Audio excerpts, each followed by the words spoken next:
Welcome to മെഡ്ഹെഡപ്പ്. അപ്പോൾ ഇത് നോക്കാൻ പോകുന്ന ഫാർമസി ആക്ട് 1948 ആണ്. ഒരുപാട് ഇമ്പോർട്ടൻസ് ഉള്ള അല്ലെങ്കിൽ നമുക്ക് ഒരുപാട് ക്വസ്റ്റ്യൻസ് പ്രതീക്ഷിക്കാൻ പറ്റുന്നൊരു ഭാഗമാണ്. കാരണം നമുക്ക് ഒരുപാട് കൺഫ്യൂസിങ് ആക്കി പോകും, പക്ഷേ ഭയങ്കര എളുപ്പമാണ്. Okay, history of pharmacy act പറയാം. ഞാൻ നേരത്തെ പറഞ്ഞ നമ്മുടെ ഫസ്റ്റ് ക്ലാസ്സിൽ പറഞ്ഞ സെയിം കാര്യങ്ങളാണ്. എന്തിനു വേണ്ടിയാണ് ഫാർമസി ആക്ട് കൊണ്ടുവന്നത്, പണ്ട് കാലങ്ങളിലൊക്കെ മരുന്നുകൾ വേണ്ടാതെ അനാവശ്യമായ ഡ്രഗുകൾ ഉപയോഗിക്കാൻ അടങ്ങിയപ്പോൾ ആൾക്കാർക്ക് അറിയില്ല. അപ്പോൾ അതിൻ്റെയൊക്കെ തന്നെയാണ് കുറച്ച് ഹിസ്റ്ററീസ് ഉള്ള സെയിം സാധനം തന്നെ, ഒരു കൺസോൾട്ടേറ്റ് കാര്യമാണ്. അപ്പോൾ ഇതൊന്നും നമുക്ക് ആവശ്യമില്ല കേട്ടോ, നിങ്ങൾ വായിച്ചാൽ മതി. ഇനി എന്തൊക്കെയാണ് അമെൻമെൻറ്റുകളും ആക്റ്റുകളും ഓർഡേഴ്സുകളും നമ്മൾ കൊണ്ടുവന്നു എന്നുള്ളതാണ്. The adaptation of law order 1950, adaptation of law number 3 order 956, 959 pharmacy act, 1976 pharmacy act, പിന്നെ 1982 and delegate legislative provision act 1985. ഇത് അത്ര വലിയ ഇമ്പോർട്ടൻസ് ഉള്ള കാര്യമല്ല, ഇത് ഹിസ്റ്ററീൻ്റെ ഭാഗം കൂടെ പഠിക്കേണ്ടതാണ്. സോ നിങ്ങൾക്ക് സമയമുണ്ട് പഠിക്കണം തോന്നുവാണെങ്കിൽ മാത്രം പഠിച്ചാൽ മതി, ഇല്ലെങ്കിൽ വിട്ടേക്ക്. അത് അത്ര വലിയ ഇമ്പോർട്ടൻസോ കാര്യങ്ങളോ അല്ല. കുറച്ച് ഓർഡേഴ്സിൻ്റെ അഡാപ്റ്റേഷൻസ് എന്തൊക്കെയായിരുന്നു, അല്ലെങ്കിൽ അമെൻഡിങ് ആക്റ്റുകൾ എന്തൊക്കെയായിരുന്നു എന്നുള്ളതിൻ്റെ ലിസ്റ്റുകളും അതിൻ്റെ ഓരോ വന്നതിന് ശേഷം അഡാപ്റ്റേഷൻ ഏതൊക്കെ വന്നു, പിന്നെ അമെൻമെൻറ്റുകൾ ഓരോന്ന് ഏത് തന്നെയാണ് വന്നു എന്നുള്ളതിൻ്റെ കുറച്ച് ബേസിക് കാര്യങ്ങളാണ്, ഇമ്പോർട്ടൻസ് ഇല്ല. സോ ഒബ്ജക്റ്റീവ് എന്തൊക്കെയാണ് നമുക്ക് എല്ലാവർക്കും അറിയാം. ഫാർമസി പ്രൊഫഷൻ മുന്നോട്ട് കൊണ്ടുവരിക എന്നുള്ളതായിരുന്നു പ്രൈമറി ഒബ്ജക്റ്റീവ് അല്ലേ. അതുമാത്രമല്ല ഫാർമസി എന്ന് പറയുന്ന പ്രൊഫഷൻ അത്രയും വാല്യൂബിൾ ആക്കുക, യൂണിഫോം ആയിട്ട് എഡ്യൂക്കേഷൻ കിട്ടുക, ട്രെയിനിങ് കിട്ടുക, പിന്നെ ഫാർമസി പ്രാക്ടിക്കലിനെ അല്ലെങ്കിൽ ഫാർമസി എന്ന് പറയുന്ന ആ ഒരു ഡിസിപ്ലിനെ റെഗുലേറ്റ് ചെയ്യുക, പിന്നെ അതുപോലെ പബ്ലിക് ഹെൽത്തിനെ പ്രൊട്ടക്റ്റ് ചെയ്യുക, മെഡിക്കൽ യൂസ് ഓഫ് ഡ്രഗ്, പിന്നെ ഡ്രഗ് അബ്യൂസ് കുറയ്ക്കുക. ഇതൊക്കെയാണ് മേജർ ഒബ്ജക്റ്റീവ്സ്. ഇതൊക്കെ നമുക്ക് സിമ്പിളായിട്ട് മനസ്സിലാക്കാൻ പറ്റുന്ന കുറച്ച് കാര്യങ്ങൾ. ഇതൊക്കെ നമ്മൾ ഹിസ്റ്ററിയിൽ പഠിച്ചതാണ്, അവിടെ നിന്ന് പഠിച്ചാൽ മതി. ഇനി നമ്മൾ ഡെഫിനിഷനാണ് നോക്കാൻ പോകുന്നത് കേട്ടോ. സോ ഡെഫിനിഷൻ ഇമ്പോർട്ടൻസ് ഉണ്ടോ എന്ന് ചോദിച്ചു കഴിഞ്ഞാൽ അത്ര ഇമ്പോർട്ടൻസ് ഇല്ല, പക്ഷേ എന്തൊക്കെയാണ് എങ്ങനെയാണെന്ന് മനസ്സിലാക്കി വെക്കണം. The first one is pharmacy act ആണ്. സോ എന്താ ഫാർമസി ആക്ട്? സോ ഇതൊരു ഒരു റെഗുലേറ്റ് ആണ്, അല്ലെങ്കിൽ regulate the profession of pharmacy എന്ന പ്രൊഫഷനെ റെഗുലേറ്റ് ചെയ്യുന്ന ആക്റ്റാണ് pharmacy act. So next one is medical practitioner എന്ന് പറഞ്ഞാൽ ആരാണ്? സോ ഒരു പേഴ്സൺ ഒരു ഡിഗ്രി, അതായത് ബേസിക്കലി നമുക്ക് എല്ലാവർക്കും അറിയാം MBBS ഡിഗ്രി ഉള്ളവരാണ് ഒരു മെഡിക്കൽ പ്രാക്ടീഷണർ, നമുക്ക് എല്ലാവർക്കും അറിയാം. എന്നാൽ അതിന് കുറച്ച് ക്ലോസുകൾ പറയുന്നുണ്ട്. Holding a qualification grand by an authority notified under section 3 of the Indian medical degree act 1916 or specific in the schedule of the Indian medicinal council act 1956.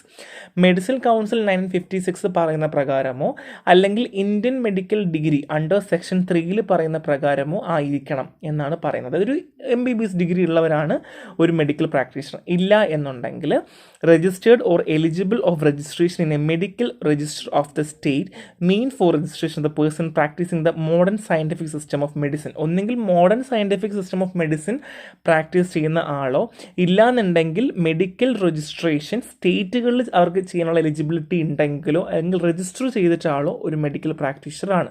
ഇനി അത് മാത്രമല്ല, registered in medical register or of state who although not feeling with above first and second clause but it declare by general or specific order made by state government. ഒന്നെങ്കിൽ state government അല്ലെങ്കിൽ ഒരു special order പ്രകാരം മേലെ പറയുന്ന ഇതിലേതെങ്കിലും ഒന്നും കൂടെ ഉണ്ട്, പ്ലസ് അവർ രജിസ്റ്റേർഡും കൂടെയാണ് എന്നുണ്ടെങ്കിൽ അവർക്കൊരു മെഡിക്കൽ പ്രാക്ടീഷണർ പറയാം. ഇല്ല എന്നുണ്ടെങ്കിൽ registered or eligible for registration the register of dentist for state under the dentist act 1948. നമുക്ക് എല്ലാവർക്കും അറിയാം, BDS കഴിഞ്ഞ് നമ്മൾ ഡോക്ടേഴ്സ് എന്ന് പറയാം. അവർ ഡെൻറ്റിസ്റ്റ് ആക്ട് 1948 പ്രകാരം രജിസ്റ്റർ ചെയ്തവരെ മെഡിക്കൽ പ്രാക്ടീഷണർ പറയാറുണ്ട്. ഇല്ലാന്നുണ്ടെങ്കിൽ വെറ്റിനറി മെഡിസിൻസോ അല്ലെങ്കിൽ സ്റ്റേറ്റ് ഗവൺമെൻറ് അപ്രൂവ് ചെയ്തിട്ടുള്ള ഏതെങ്കിലും ഒരു ക്ലോസുമായിട്ട് അവർ എൻഗേജ്ഡ് ആണെങ്കിൽ അതും നമ്മൾ പറയാറുണ്ട്. സോ ബേസിക്കലി എല്ലാം ഒന്ന് തന്നെയാണ്. നമുക്കത് പറയുമ്പോൾ കൺഫ്യൂസ്ഡ് ആയിട്ട് തോന്നുന്നേ ഉള്ളൂ, അത്ര വലിയ ഇമ്പോർട്ടൻസ് ഇല്ല, മനസ്സിലാക്കി മാത്രം വെച്ചാൽ മതിയാകും കേട്ടോ. സോ നെക്സ്റ്റ് വൺ നമ്മൾ നോക്കുന്നത് രജിസ്റ്റേർഡ് ഫാർമസി. ഇത് നമുക്ക് ഇമ്പോർട്ടൻ്റ് ആണ്. A person whose name is for the time being entered in register of the state. ശ്രദ്ധിക്കണം, രജിസ്റ്റർ ഓഫ് ദ സ്റ്റേറ്റ്. ഈ ഒരു സെയിം കാര്യമാണ് MBBS പറഞ്ഞു കേട്ടോ. അത് register of the state which he or she is for the time being residing or carrying or his profession or business of a pharmacy. അതായത് ഒരു pharmacy ഒരു ബിസിനസ്സായിട്ടോ പ്രൊഫഷനായിട്ടോ മുന്നോട്ട് കൊണ്ടുപോകുന്ന ആൾക്ക് വേണ്ടിയിട്ട് ഉള്ളവരെയാണ് രജിസ്റ്റേർഡ് ഫാർമസ് എന്ന് പറയുക. അതിൻ്റെ കൂടെ തന്നെ എന്താണ്, അവർ രജിസ്റ്റർ ചെയ്തിട്ടുണ്ട്. The first one is register ആണ്. രണ്ടെന്താണ്, time being residing or carrying or his profession, അയാളുടെ പ്രൊഫഷനെ മുമ്പോട്ട് കൊണ്ടുപോവുകയോ അല്ലെങ്കിൽ അയാളൊരു ഫാർമസി ബിസിനസ്സിൽ ഏർപ്പെടുകയാണ് എന്നുണ്ടെങ്കിൽ അവർ രജിസ്റ്റേർഡുമാണെങ്കിൽ അവരെയാണ് നമ്മൾ രജിസ്റ്റേർഡ് ഫാർമസിസ്റ്റ് എന്ന് പറയുന്നത്. ഓക്കെ അല്ലേ? സോ ഫാർമസിസ്റ്റ് വേറെ, രജിസ്റ്റേർഡ് ഫാർമസിസ്റ്റ് വേറെ, രണ്ടും മനസ്സിലാക്കി വെക്കുക. ഇത് ഭയങ്കര സിമ്പിളാണ്, ഒന്നുമില്ല, ഡെഫിനേഷൻസും കാര്യങ്ങളേ ഉള്ളൂ. പിന്നെ ഓൾറെഡി നമ്മൾ കുറേ ഹിസ്റ്ററി ഒക്കെ പഠനതാണ്, അപ്പോൾ അതുകൊണ്ട് എടുത്ത് പറയേണ്ട ആവശ്യമില്ല. So next one is pharmacy council of India. ഇവിടെ നിന്നാണ് നമുക്ക് സ്റ്റാർട്ടിങ്, ഇവിടെ നിന്ന് നമുക്ക് പഠിക്കേണ്ടത് കേട്ടോ.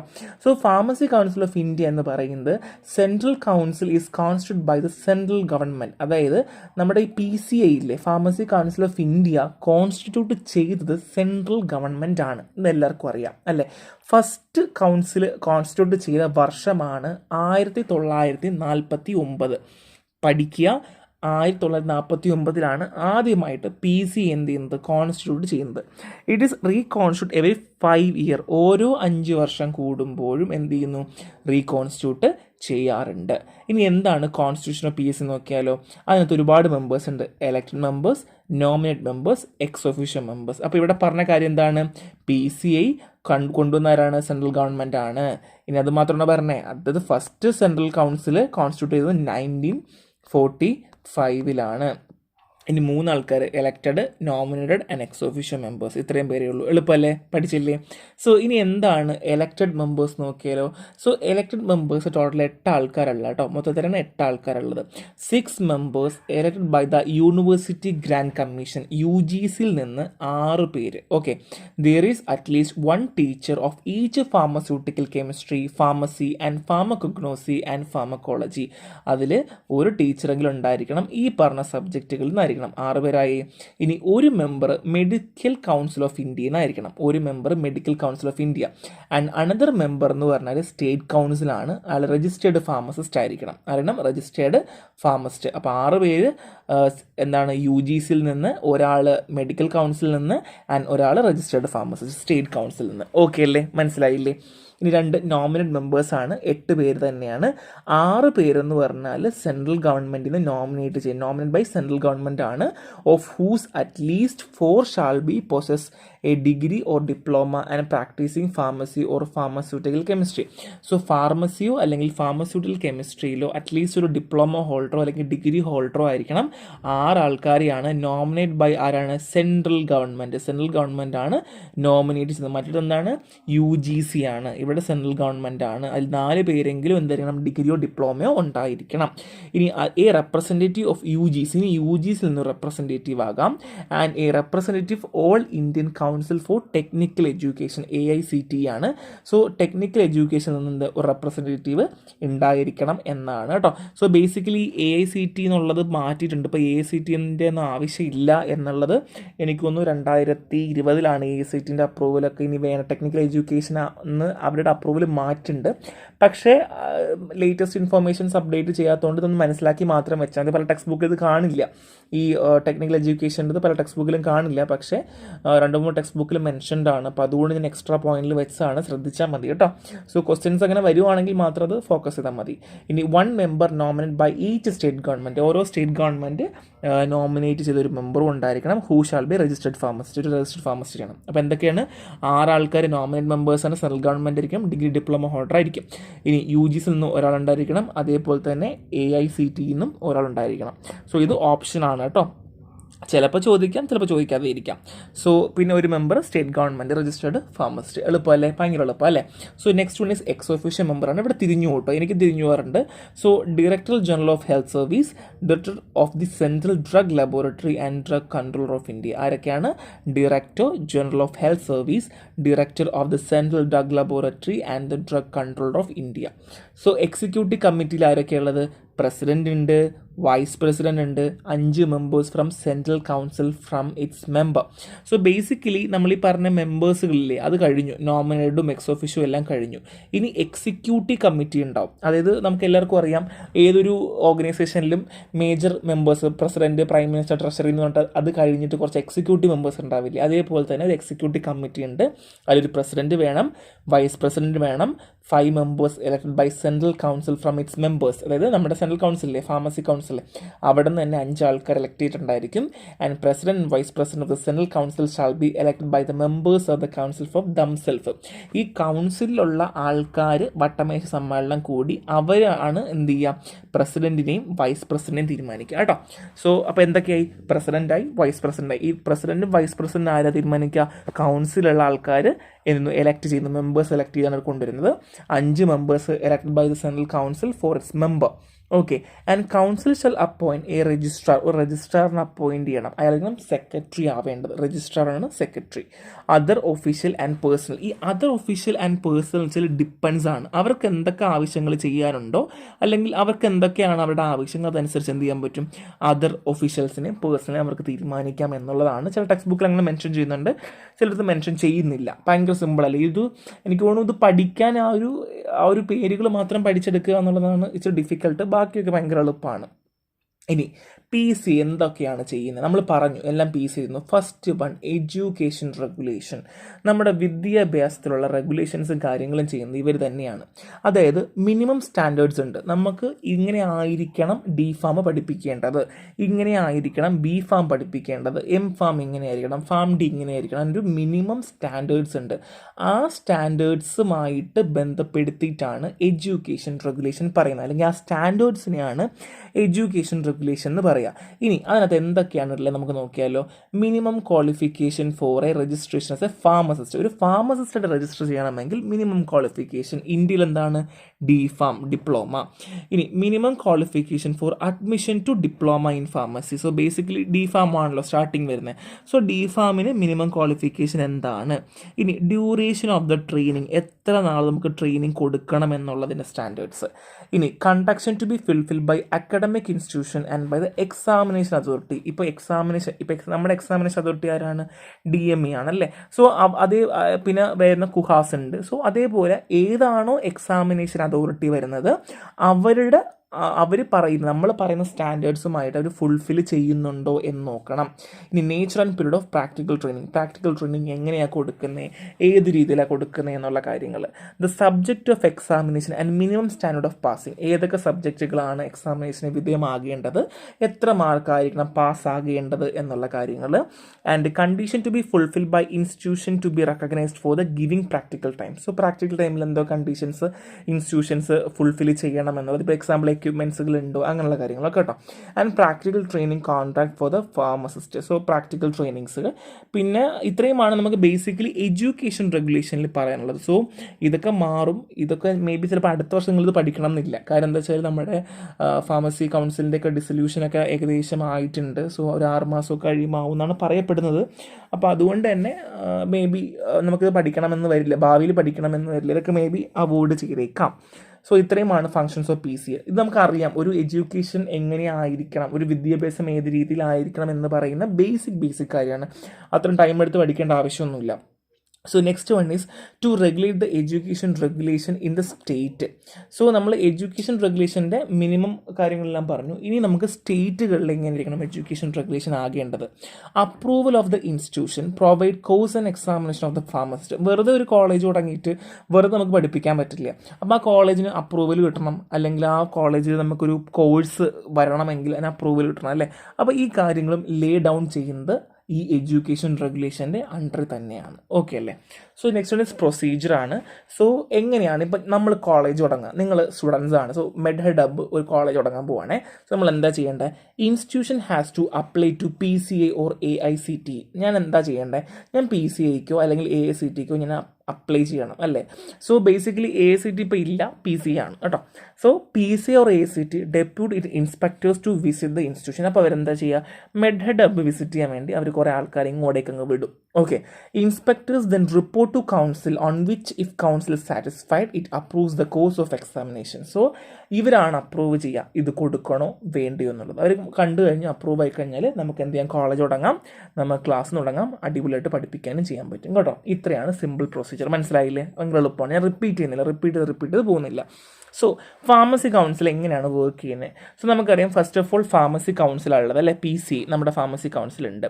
ഇനി അതിൻ്റെ അണ്ടറിലാണ് സ്റ്റേറ്റ് ഫാർമസി കൗൺസിൽ. ഇപ്പം കേരളത്തിലുള്ളവർക്കറിയാം നമ്മുടെ സ്റ്റേറ്റ് ഫാർമസി കൗൺസിൽ ട്രിവാൻഡ്രത്ത്, വഞ്ചിയൂർ, ഋഷ്മംഗലത്തുള്ളത് അല്ലേ. സോ നമുക്കതറിയാം SPC ഉണ്ട്.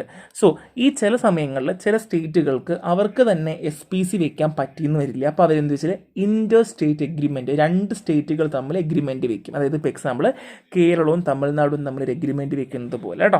സോ എഗ്രിമെൻറ്റ് വെച്ചിട്ട് ജോയിൻറ്റ് സ്റ്റേറ്റ് ഫാർമസി കൗൺസിൽ ചെയ്യാം. അതായത് 2 സ്റ്റേറ്റുകൾക്കും കൂടെ ഒരുമിച്ച് ഒരു ജോയിൻറ്റ് ഫാർമസി കൗൺസിൽ വെക്കാം. ഒരു പോയിന്റിൽ വെച്ചിട്ട് അവർക്ക് രണ്ടും ചെയ്യാം. ഇനിയുണ്ട് state council of one state serve the need of other.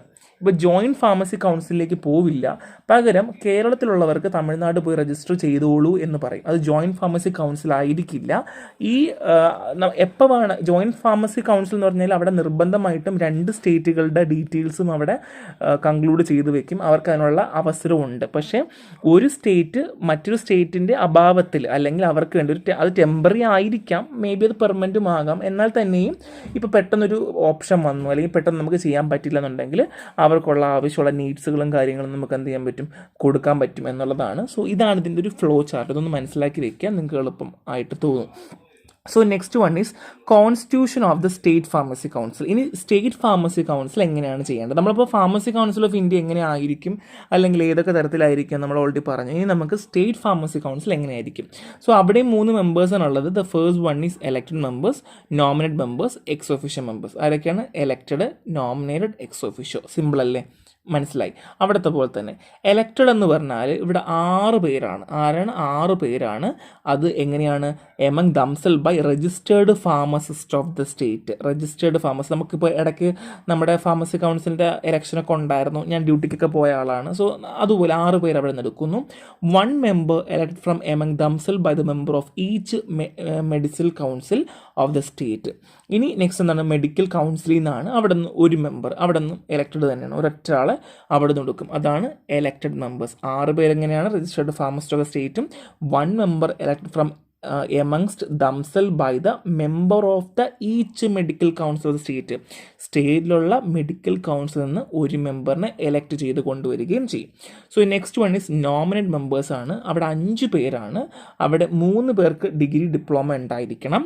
Pharmaceutical chemistry registered pharmacist ആയിരിക്കണം. Nominate by the state government. State government ആണ് നോമിനേറ്റ് ചെയ്യേണ്ടത് കേട്ടോ. Next one is ex officio മെമ്പറാണ്.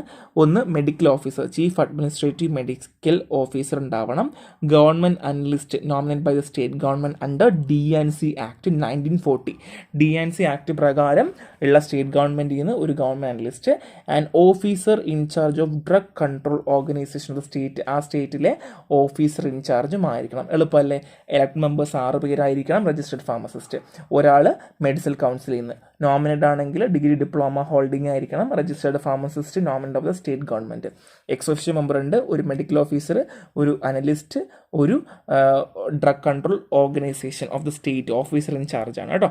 ഇത്രയുമാണ് വേണ്ടത്. അപ്പോൾ ഇത് എളുപ്പമാണ്, ഞാൻ വീണ്ടും റിപ്പീറ്റ് ചെയ്യുന്നില്ല. ആ ടൈം എടുത്ത് നിങ്ങൾ പഠിച്ച് വരിക. ഇനി ജോയിൻറ്റ് ഫാർമസി കൗൺസിലാണെങ്കിൽ എങ്ങനെയാണ്?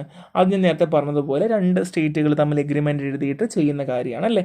സോ ജോയിൻറ്റ് ഫാർമസി കൗൺസിലിൽ എലക്ട് മെമ്പേഴ്സ് ഉണ്ട്, നോമിനേറ്റ് ഉണ്ട്, എക്സ് ഒഫീഷ്യോ ഉണ്ട്. പക്ഷേ ഇതിൽ കുറച്ച് മാറ്റമുണ്ട്. എലക്റ്റഡിലാണെങ്കിൽ 3 മുതൽ 5 മെമ്പേഴ്സാണ്. 3 മുതൽ 5 മെമ്പേഴ്സാണ് വരിക. രജിസ്റ്റേർഡ് ഫാർമസിസ്റ്റ് ആയിരിക്കണം. സോ സ്റ്റേറ്റിനെ റെപ്രസെൻറ്റ് ചെയ്തുകൊണ്ട് 1 മെമ്പർ എന്താണ്? മെഡിക്കൽ കൗൺസിൽ, സെയിം തന്നെ. ഇനി നോമിനേറ്റ് മെമ്പേഴ്സാണ്. അവിടെ 2 മുതൽ 4 മെമ്പേഴ്സാണ് പറയുന്നത്. നോമിനേറ്റിന് 2 മുതൽ 4 പറയുന്നത്. അവിടെ എങ്ങനെയാണ്? ഡിഗ്രി ഡിപ്ലോമ ഉണ്ടായിരിക്കണം, രജിസ്റ്റേർഡ് ഫാർമസിസ്റ്റ് ഇടണം. 2 മുതൽ 4 മെമ്പേഴ്സ്. ഇനി എക്സ് ഒഫീഷ്യോ ആണ്. ഇവിടെ chief administrative medical officer of the participating state. So participating സ്റ്റേറ്റുകൾ അവിടെ ആരാണോ അവിടെ നിന്നിരുന്ന ഒരു ചീഫ് അഡ്മിനിസ്ട്രേഷൻ. ഇപ്പം കേരളവും തമിഴ്നാടും ആണെങ്കിൽ കേരളത്തിൽ നിന്നൊരാൾ, തമിഴ്നാട്ടിൽ നിന്നൊരാളായിരിക്കും. So basically chief administrative medical officer എന്ന് മാത്രമേ പറഞ്ഞിട്ടുള്ളൂ. എത്ര എണ്ണം എന്ന് പറഞ്ഞിട്ടില്ല. അത് 1 ആകാം, അല്ലെങ്കിൽ 2 ആവില്ല, മിക്കവാറും 1 തന്നെ ആയിരിക്കും. അടുത്ത the government analyst of each participating state. So 2 participating സ്റ്റേറ്റിൽ നിന്നും ഗവൺമെൻറ് അനലിസ്റ്റ് ഉണ്ടായിരിക്കും. The officer in charge of the drug control organisation of the each participating state. So ഓരോ പാർട്ടിസിപ്പേറ്റിംഗ് സ്റ്റേറ്റിൽ നിന്നും ഒരു ഓഫീസർ ഇൻചാർജ്. സോ തമിഴ്നാട്ടിൽ നിന്ന് ഒരാൾ, കേരളത്തിൽ നിന്ന് ഒരാൾ. നേരത്തെ പറഞ്ഞ സെയിം തന്നെ, 2 നിന്നും ഓരോ ആൾക്കാർ വെച്ചിട്ടായിരിക്കും ഉണ്ടായിരിക്കുക കേട്ടോ. സോ ഇതാണ് അതിൻ്റെ ഒരു പാറ്റേൺ. ഒന്നും കൂടെ പറയാം, ഇലക്ടഡ് മെമ്പേഴ്സ് 3 മുതൽ 5 മെമ്പേഴ്സാണ് രജിസ്റ്റർഡ് ഫാർമസിസ്റ്റ് ആണ്. ഒരാൾ medical council of the state. Nominated 2 to 4 മെമ്പേഴ്സാണ് degree diploma. And ex officio chief administrator of both state medical officer വേണം. ഗവൺമെൻറ് ലിസ്റ്റ് വേണം 2 സ്റ്റേറ്റിൽ നിന്നും. എക്സ് ഓഫീഷ്യോ മെമ്പേഴ്സും 2 സ്റ്റേറ്റിൽ നിന്ന് വേണം. എക്സിക്യൂട്ടീവ് കമ്മിറ്റി ഉണ്ട്, president, vice president, the such other number of the member. പിന്നെ ബാക്കി എത്രയാണോ നമ്പേഴ്സ് അതനുസരിച്ചിട്ട് ഉണ്ടായിരിക്കും കേട്ടോ. ഇതാണ് സിമ്പിൾ അല്ലേ, അടിപൊളിയായിട്ട് മനസ്സിലായി. So registration of pharmacist. ഇനി എങ്ങനെയാണ് ഫാർമസിസ്റ്റ് രജിസ്ട്രേഷൻ ചെയ്യേണ്ടത്? ഇനി ഫാർമസി ആക്ട് 1948 നമുക്കറിയാം. അതിൽ എങ്ങനെയാണ് ഒരു ഫാർമസിസ്റ്റ് രജിസ്റ്റർ ചെയ്യേണ്ടത് എന്നുള്ളത് വ്യക്തമായി പറഞ്ഞിട്ടുണ്ട്. ഇപ്പോൾ നിങ്ങൾ ഡിപ്ലോമ കഴിഞ്ഞു അല്ലെങ്കിൽ ഡിഗ്രി കഴിഞ്ഞെങ്കിൽ നിങ്ങൾ ആദ്യമായി രജിസ്റ്റർ ചെയ്യുന്നതിനെ പറയുന്നതാണ് ഫസ്റ്റ് രജിസ്ട്രേഷൻ. എന്താണ്? First registration. ഇനി അടുത്ത് വരുന്നതാണ് സബ്സിക്വൻറ്റ് രജിസ്ട്രേഷൻ. പറഞ്ഞുതരാം കേട്ടോ, എങ്ങനെയാണ് എന്തൊക്കെയാണെന്ന് പറഞ്ഞു തരാം. അപ്പോൾ നമുക്ക് കാര്യമായിട്ട് നോക്കാം. ഇനി the preparation and maintenance of register. എങ്ങനെയാണ് രജിസ്റ്റർ മെയിൻറ്റെയിൻ ചെയ്ത്? നമുക്ക് എല്ലാവർക്കും അറിയാം, നമുക്കൊരു PCR നമ്പർ ഉണ്ട് അല്ലേ, ഫാർമസി കൗൺസിൽ രജിസ്ട്രേഷൻ നമ്പർ ഉണ്ട്. സോ നമ്മൾ ഈ ഫാർമസിസ്റ്റിൻ്റെ രജിസ്ട്രേഷൻ നമ്പർ ഉണ്ട് അല്ലേ. സോ ആ PCR നമ്പറൊക്കെ അവർ രജിസ്റ്റർ ചെയ്യുന്നുണ്ട്, ഡോക്യുമെൻറ്റ് ചെയ്യുന്നുണ്ട്. അത് എങ്ങനെയാണ് ചെയ്യാൻ നോക്കിയാലോ? The full name and residential address of the registered person. So നിങ്ങൾ രജിസ്ട്രേഷൻ അപ്ലൈ ചെയ്യുമ്പോൾ നിങ്ങളുടെ ഫുൾ നെയിം കൊടുക്കാറുണ്ട്, അഡ്രസ്സ് കൊടുക്കാറുണ്ട് അല്ലേ. The date of his first admission to the register. So നിങ്ങളുടെ അഡ്മിഷൻ ഡേറ്റ്. ഇനി ക്വാളിഫിക്കേഷൻ, നിങ്ങളുടെ പ്രൊഫഷണൽ അഡ്രസ്സ്. ഇനി നിങ്ങൾ എംപ്ലോയിഡ് ആണെങ്കിൽ ആ കാര്യങ്ങൾ. ഇനി പിന്നെ എന്തൊക്കെ കാര്യങ്ങളാണോ പറയുന്നത് ആ കാര്യങ്ങളൊക്കെ നമ്മൾ ഇത് മെയിൻ്റനൻസിന് വേണ്ടി, രജിസ്റ്ററിൻ്റെ മെയിൻ്റനൻസിന് വേണ്ടി നമ്മൾ കൊടുക്കാറുണ്ട് അല്ലേ. അപ്പോൾ ബേസിക്കലി നിങ്ങൾക്ക് അറിയാം, നിങ്ങൾ റിന്യൂ ചെയ്യുമ്പോഴും നിങ്ങൾ ഡീറ്റെയിൽസ് കൊടുക്കാറുണ്ട്, നിങ്ങളിപ്പോൾ എന്താ ജോലി ചെയ്യുന്നുള്ള കാര്യങ്ങളൊക്കെ കൊടുക്കാറുണ്ട്. അപ്പോൾ അതേപോലെ തന്നെ നമുക്ക് എന്ത് ചെയ്യണം, ഈ രജിസ്റ്റർ മെയിൻറ്റെയിൻ ചെയ്യാൻ ഇത്രയും ഡീറ്റെയിൽസ് കൊടുക്കണം എന്നുള്ളത് നിർബന്ധമാണ്. ഇനി ഫസ്റ്റ് രജിസ്റ്റർ എങ്ങനെയാണ് മെയിൻറ്റെയിൻ ചെയ്യുന്നത്? അപ്പോൾ നമ്മൾ രജിസ്റ്ററിൽ എന്തൊക്കെ കാര്യങ്ങൾ വേണം എന്നുള്ളത് നമ്മൾ പറഞ്ഞു. ഇനി എങ്ങനെ ഫസ്റ്റ് രജിസ്റ്റർ ചെയ്യാൻ നോക്കാം.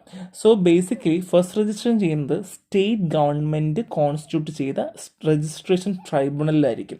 For the preparation of the first registration, the state government has to constitute a registration tribunal. So state government ഒരു registration tribunal ഉണ്ടാക്കി വെച്ചിട്ടുണ്ട്. The tribunal consists of 3 persons. ആ ട്രിബ്യൂണലിൽ 3 പേരുണ്ട്. ഒരാൾ A registrar as A secretary, and tribunal fix the date on or before which all the application for registration which prescribe fee R accepted. So ഈ registrar ആണല്ലോ ബാക്കിയുള്ള കാര്യങ്ങളൊക്കെ തീരുമാനിക്കുന്ന, sanction ചെയ്യുന്നത്. അപ്പം ഈ രജിസ്ട്രാർ വന്നു അല്ലെ, ട്രൈബ്യൂണലിൽ 3 ആൾക്കാരുണ്ട്, ഒരു രജിസ്ട്രാർ ഉണ്ട്, സെക്രട്ടറി ആയിട്ട് ഉണ്ടാവും. ഓക്കെ, സോ നമ്മൾ ഒരു ടൈം വെക്കും. ആ ടൈമിലാണ് നമ്മൾ ആപ്ലിക്കേഷനൊക്കെ വാങ്ങുക. ഇപ്പം നമുക്കിപ്പോൾ അങ്ങനെ സ്റ്റേറ്റ് ഫാർമസി കൗൺസിലിന് ടൈമില്ല, പക്ഷേ ഇവർ പറയുന്നത് നമുക്കൊരു ടൈമുണ്ട്, ടൈമിൽ വേണം വാങ്ങാൻ എന്നാണ് പറയുന്നത്. ഒരു പ്രിസ്ക്രൈബ്ഡ് ഫീസ് കൊടുത്തിട്ട് ഓൾ ആപ്ലിക്കേഷൻ ആർ എക്സാമിൻ, കൊടുക്കുന്ന എല്ലാ ആപ്ലിക്കേഷനും നല്ല തറവിൽ ചെക്ക് ചെയ്യും. If the tribunal satisfied it is direct the entry of the name of the application the register. അപ്പം നിങ്ങൾ അപ്ലൈ ചെയ്തു, രജിസ്ട്രാർ വെരിഫൈ ചെയ്തു, ഓക്കെ ആണ് എന്നുണ്ടെങ്കിൽ നിങ്ങളുടെ പേര് രജിസ്ട്രേഷനിൽ വരും, അല്ലെങ്കിൽ നിങ്ങളുടെ പേര് രജിസ്റ്ററിൽ വരുമെന്നുള്ളതാണ്. ഇതാണ് first preparation of the register. Okay അല്ലേ? അല്ലെങ്കിൽ ആ ഒരു പേര് എങ്ങനെയാണ് കൊണ്ടുവരേണ്ടതെന്നുള്ളത് ഇത്.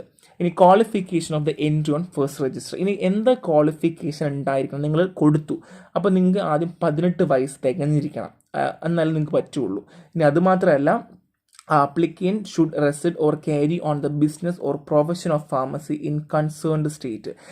അതായത് ഇത് സത്യം പറഞ്ഞാൽ ചില ടെക്സ്റ്റ് ബുക്കിൽ ഇല്ല. അതായത് നമ്മുടെ കൺസേൺ സ്റ്റേറ്റിൽ നമ്മളൊരു ഫാർമസി പ്രൊഫഷൻ തുടങ്ങാനോ അല്ലെങ്കിൽ ചെയ്യാനോ, അതായത് നമുക്കെല്ലാവർക്കും അറിയാം, ഇപ്പം പഠിപ്പിക്കാനൊക്കെ പോകണം അല്ലെങ്കിൽ ഫാർമസിസ്റ്റായിട്ട് വർക്ക് ചെയ്യണമെങ്കിൽ അതാത് സ്റ്റേറ്റ് ഫാർമസി കൗൺസിൽ രജിസ്റ്റർ ചെയ്തിരിക്കണം എന്നാണ് പറയുന്നത്.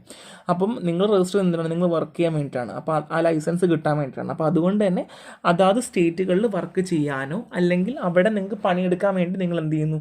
രജിസ്റ്റർ ചെയ്യുന്നതാണ്.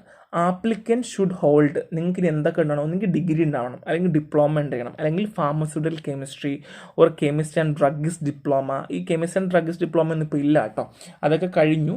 അപ്പോൾ ഒന്നെങ്കിൽ ഡിഗ്രി ഡിപ്ലോമ നിങ്ങൾക്ക് ഉണ്ടായിരിക്കണം, പിന്നെ chemist and druggist diploma or qualification grand by authority outside India which adequate of registration. അതായത് ഇപ്പോൾ നിങ്ങൾക്ക് അറിയാം, ചില ആൾക്കാരൊക്കെ പുറത്ത് പോയിട്ട് ഒസ്പാപ്പ് അല്ലെങ്കിൽ ഫാർമസി രജിസ്ട്രേഷൻ ടെസ്റ്റുകളൊക്കെ ക്വാളിഫൈ ആയി വരുന്ന ആൾക്കാരുണ്ട്. അപ്പം ഔട്ട്സൈഡ് ഇന്ത്യ ആണെങ്കിൽ ഇവിടെ നമുക്ക് തത്തുല്യം കാണിക്കാൻ പറ്റുന്ന എക്സാമുകൾ, അല്ല എക്സാം ഇൻ ദ സെൻസ് നിങ്ങളോട് പഠിച്ചിട്ടുണ്ടായിരിക്കണം.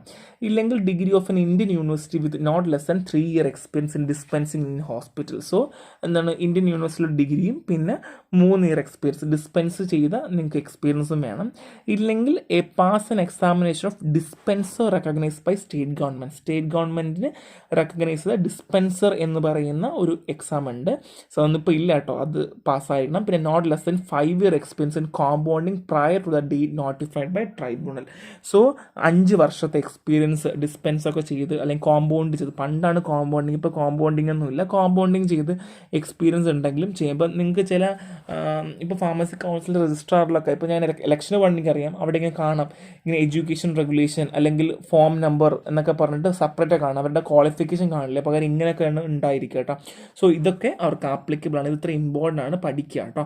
ഒന്നെങ്കിൽ ഡിഗ്രി ഡിപ്ലോമ, ഇല്ലെങ്കിൽ കെമിസ്ട്രി ആൻഡ് ഡ്രഗ്സ് ഡിപ്ലോമ, ഇല്ലെങ്കിൽ ഔട്ട്സൈഡ് ഇന്ത്യ ഫോറിൻ ക്വാളിഫിക്കേഷൻ ഉണ്ടെങ്കിലോ, അല്ലെങ്കിൽ Indian degree with 3 year experience of dispensing and pass with examination of state government, പിന്നെ 5 വർഷത്തെ കോമ്പൗണ്ടിങ് എക്സ്പീരിയൻസ് ഇത്രയും ഉണ്ടെങ്കിൽ നിങ്ങൾക്ക് അവിടെ ഫസ്റ്റ് രജിസ്റ്റർ ചെയ്യാം. ഓക്കെ, ഇതാണ് ഫസ്റ്റ് രജിസ്ട്രേഷൻ. മനസ്സിലായല്ലോ, സിമ്പിളാണ്, നമുക്ക് എല്ലാവർക്കും അറിയുന്നുള്ള ബേസിക് കാര്യമാണ്. ഞാനൊന്നും വീണ്ടും പറഞ്ഞ് സമയം കളയുന്നില്ല.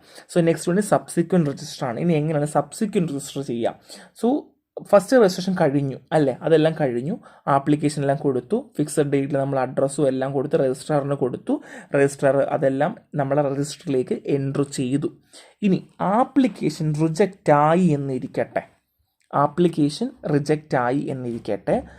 ഈ ആപ്ലിക്കേഷൻ കൊടുത്ത ആൾക്ക് 3 മാസം അല്ലെങ്കിൽ he or she may appeal to state council within 3 months of the rejection. So rejection വന്നതിന് ശേഷം നമുക്ക് 3 മാസത്തിനുള്ളിൽ നമുക്ക് എന്ത് ചെയ്യാം, നമുക്ക് വീണ്ടും ഒന്നും കൂടെ അപ്പീൽ ചെയ്യാം. The decision of the state pharmacy council will final. ഈ 3 മാസത്തിനുള്ളിൽ നമ്മൾ അപ്പീൽ ചെയ്തിട്ട് പിന്നെ വരുന്ന ഡിസിഷൻ ആയിരിക്കും ഫൈനലായിരിക്കും കേട്ടോ. സോ റിജക്ഷൻ വന്നു, 3 മാസത്തിനുള്ളിൽ നമ്മൾ അപ്പീൽ ചെയ്യുക, അതിനുശേഷം വരുന്നത് നമ്മൾ എന്ത് ചെയ്യുക, പിന്നെ ഫൈനലായിരിക്കും. ഇനി റിക്വയർമെൻറ്റ് ഫോർ സബ്സിക്വൻറ്റ് രജിസ്ട്രേഷൻ. എന്തൊക്കെയാണ് റിക്വയർമെൻറ്റ് വേണ്ടത്? വീണ്ടും ഒരു രജിസ്ട്രേഷന് വേണ്ടി നമ്മൾ കൊടുക്കുമല്ലോ, നമുക്കവിടെ എന്തൊക്കെ കാര്യങ്ങളാണ് വേണ്ടത്? സോ നിങ്ങൾ റിന്യൂവലും സബ്സിക്വൻറ്റ് രജിസ്ട്രേഷൻ തമ്മിൽ മിക്സ് ചെയ്യരുത്. ചില ആൾക്കാർ സബ്സിക്വൻറ്റ് രജിസ്ട്രേഷൻ എന്ന് പറയുമ്പം അത് റിന്യൂവലുമായിട്ട് ബന്ധപ്പെടുത്താറുണ്ട്. സോ അതുമായിട്ട് ബന്ധപ്പെടുത്തരുത് കേട്ടോ. സോ ആപ്ലിക്കൻറ്റിന് 18 വയസ്സായിരിക്കണം. സോ ഫാർമസി പ്രൊഫഷൻ പറയുന്ന പോലുള്ള അല്ലെങ്കിൽ കൺസേൺ സ്റ്റേറ്റിൽ പറയുന്ന പോലെ ഫാർമസി പ്രൊഫഷൻ ക്യാരി ചെയ്തിട്ടുണ്ടായിരിക്കണം. സോ ക്വാളിഫിക്കേഷൻ പറയുന്നുണ്ട്. അപ്പോൾ ഇവിടെ പറയാൻ പോകുന്നത് വെച്ചാൽ എന്തൊക്കെയാണ് സബ്സിക്വൻറ്റ് രജിസ്ട്രേഷനിൽ വേണ്ട ക്വാളിഫിക്കേഷൻസ് എന്നാണ്. സോ 3 സ്റ്റെപ്പുകളാണ്, അത് ഫർദറിൽ എക്സ്പ്ലെയിൻ ചെയ്ത് പറയാം. After the preparation of first registration and before ER take effect, ER വരുന്നതിന് മുന്നെയോ അല്ലെങ്കിൽ ഫസ്റ്റ് രജിസ്ട്രേഷൻ ശേഷമുള്ളത്. പിന്നെ എഡ്യൂക്കേഷൻ റെഗുലേഷൻ ടേക്ക് എഫക്റ്റ് ശേഷമുള്ളത് ആൻഡ് സ്പെഷ്യൽ പ്രൊവിഷൻ. അപ്പോൾ എന്തൊക്കെയാണെന്നുള്ളത് ഫർദറിൽ എക്സ്പ്ലെയിൻ ചെയ്യും. ഇപ്പം നിങ്ങൾക്ക് കൺഫ്യൂസ്ഡ് ആയിട്ട് തോന്നും.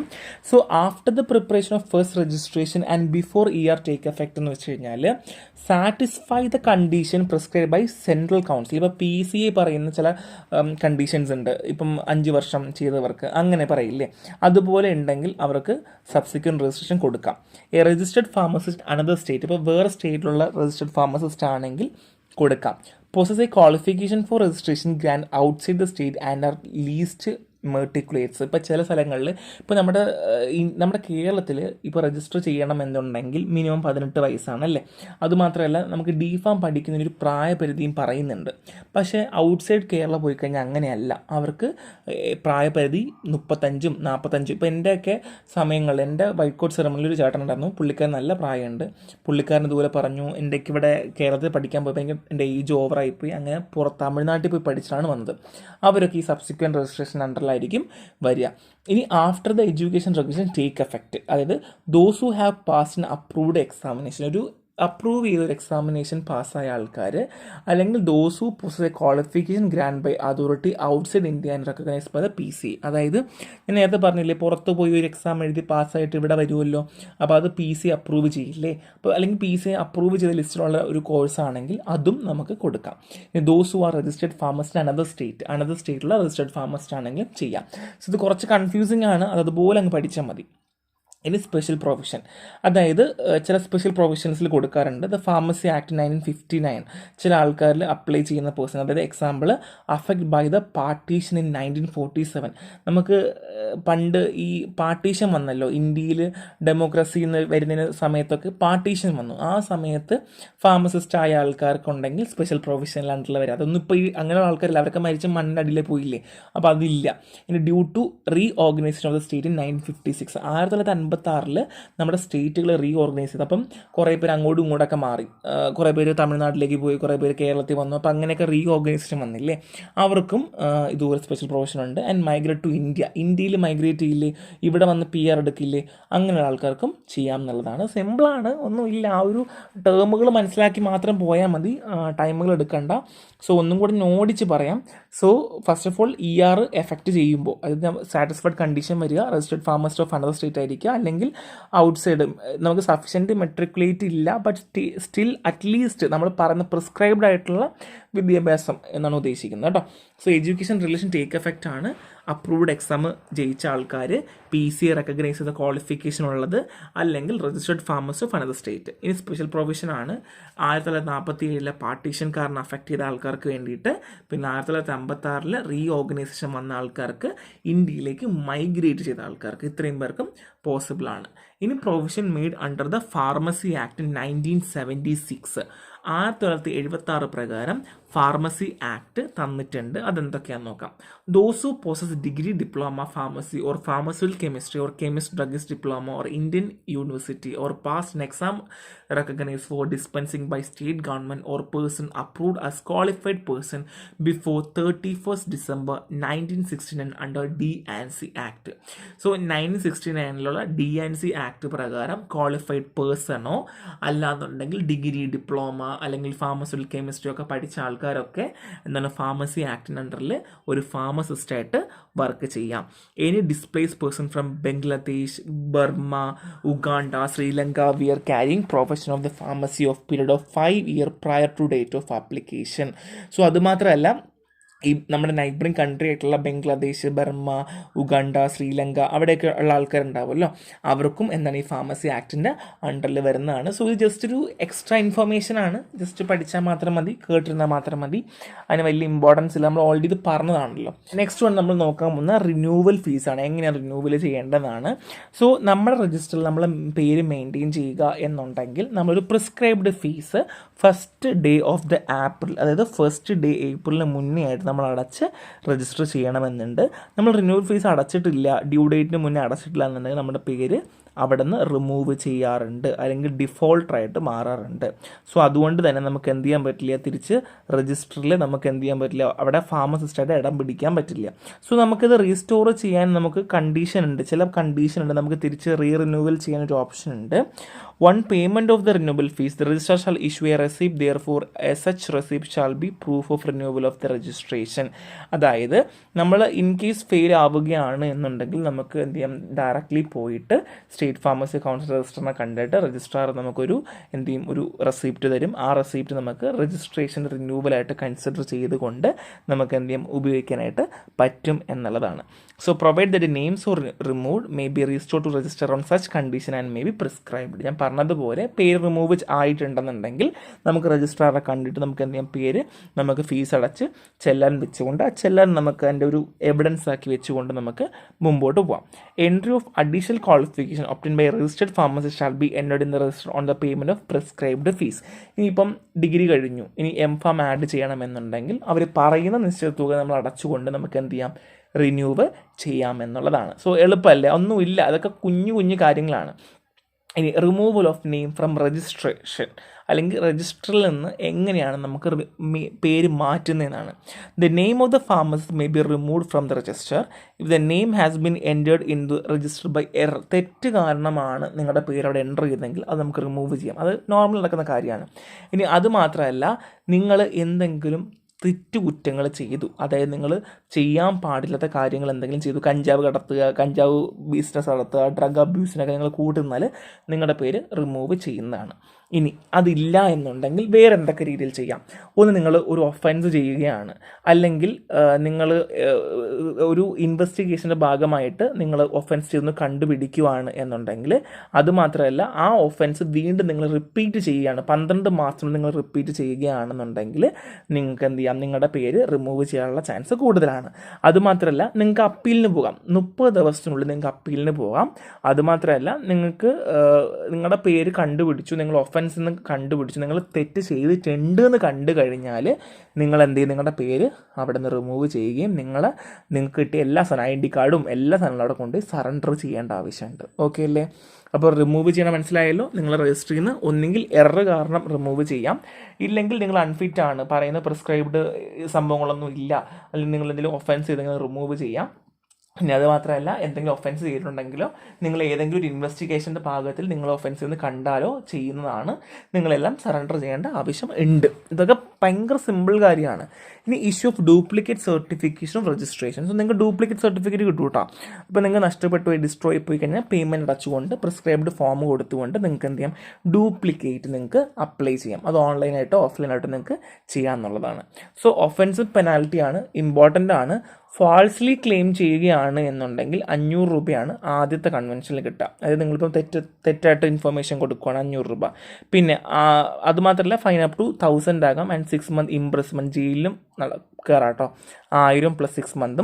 And dispensation by unregistered person, ഒരു എന്താണ് മെഡിക്കൽ പ്രാക്ടീഷണർ അല്ലാതെ വേറെ ആരെങ്കിലും ആണ് ഡിസ്പെൻസ് ചെയ്യുന്നതെങ്കിൽ 6 മാസത്തെ ഇംപ്രസ്മെൻറ്റ്, ജയിലിൽ പോവാം, 1000 രൂപ ഫൈനും വരാം, ഇല്ലെങ്കിൽ രണ്ടും കൂടെ ഒരുമിച്ച് വരാം. അപ്പം ഡോക്ടർ ഒഴികെ ബാക്കി ആര് ചെയ്താലും ഉള്ളേ പോകാമെന്നർത്ഥം. ഇനി failure to surrender certificate of registration, നിങ്ങളിപ്പോൾ സറണ്ടർ ചെയ്തില്ല, സർട്ടിഫിക്കറ്റ് സറണ്ടർ ചെയ്തില്ല എന്നുണ്ടെങ്കിൽ 50 രൂപ ഫൈന്. ഇനി obstructing state pharmacy council inspectors വരുമ്പോൾ, സ്റ്റേറ്റ് ഫാർമസി കൗൺസിൽ ഇൻസ്പെക്ടേഴ്സ് വരുമ്പോൾ നിങ്ങൾ പറയുന്ന കേൾക്കുന്നില്ല, ചെയ്യുന്നില്ല എന്നുണ്ടെങ്കിൽ 6 മാസം ജയിലിലും പോവാം, പിന്നെ 1000 രൂപ ഫൈനും വരാം, ഇല്ലെങ്കിൽ ഒരുമിച്ച് വരാം. അവർ തടസ്സപ്പെടുത്തുക, അവരുടെ ജോലി തടസ്സപ്പെടുത്തുമല്ലോ, അവരുടെ ഡ്യൂട്ടിന് തടസ്സപ്പെടുത്തുന്നുണ്ടെങ്കിൽ ഇങ്ങനെയുള്ള കാര്യങ്ങളൊക്കെ നടക്കാമെന്നുള്ളതാണ് കേട്ടോ. സോ ഇത്രയേ ഉള്ളൂ, ഭയങ്കര സിമ്പിളാണ്. ഇവിടെ ഇമ്പോർട്ടൻ്റ് ആയിട്ട് കുറച്ച് കാര്യങ്ങളേ ഉള്ളൂ. ടൈം എടുക്കരുത്, ജസ്റ്റ് അതുപോലെ കേൾക്കുക, അതുപോലെ പഠിക്കുക, അങ്ങ് ബൈ ഹാർട്ട് ചെയ്ത് വയ്ക്കുക. ടൈം എടുത്ത് പഠിക്കാൻ നിൽക്കരുത് കേട്ടോ. അപ്പോൾ നെക്സ്റ്റ് ആണ് ബൈ.